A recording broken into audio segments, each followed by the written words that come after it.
neçə yaşın var? 12. Neçənsi sinif şagirdəsən? 7-ci sinif şagirdiyəm. Hansı məktəbdə oxuyursan, aynı?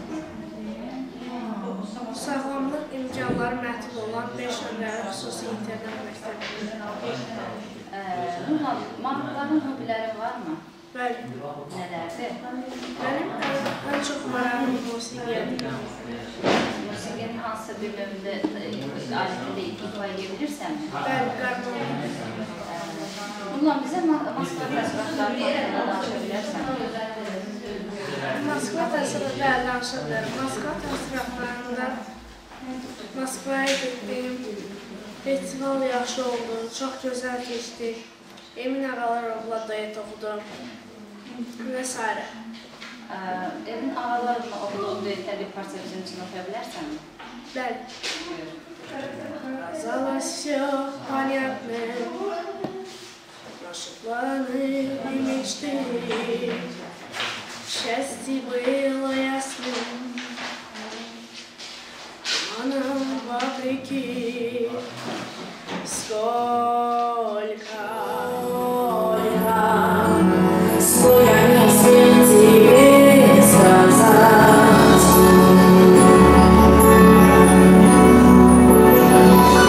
Все, о чем с тобой мечтали, ночами напролёт, никто не мог представить, что однажды все пройдет.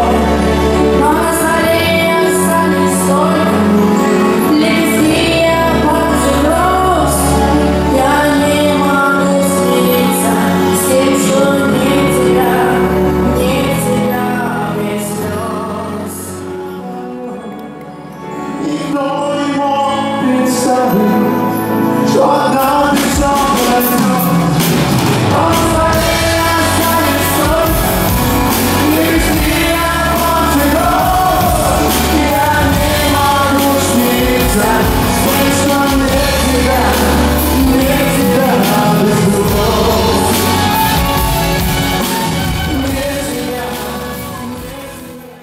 Без слез. Aferin Nurlan, təbriklər. Nurlan, musiqi təhsilində hansı məktəbdə alırsan?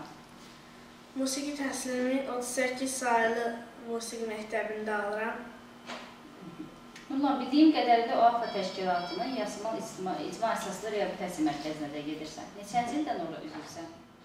2001-ci ildə. Çox sağ ol bizə suallarımızı cavablandırdığın Siz üçün. sağ olun.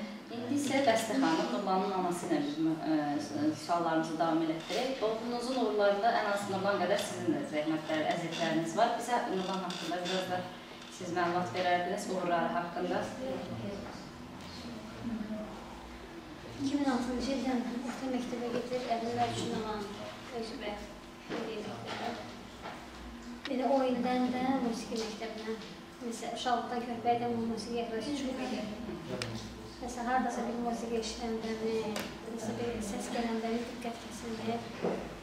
Bütün diqqəti ona yönəlirdi ki, orada musiqi səsi gəlir. Elə onu da az sonra gördük öz-özünə zümzümədən eləyir. Biraz muğam parçaları, biraz hansısa musiqilərdən hissə isə apardı musiqi məktəbində səsini yoxladılar, dedilər, var bu uşaqda nəsə istəyirlər, kömək eləyərik, biraz da daha da açılar, nəsə yaxşılar, gələcəyi üçün. Demək olar ki, 2009-cu ildən bəridir, elə bil ki, bunun dal-badala uğurları başladı. Əvvəl əllərin ikinci Ümumi Respublika Festivalında iştirak elədi. Yaxşı, ona uyğun olmadığına görə iştirakçı kimi ona diplom verildi. Ondan sonra 2010-cu ildə Türkiyə məktəbdən onun səsinə görə qulaq asmışdılar, xoşlarına gəlmişdi.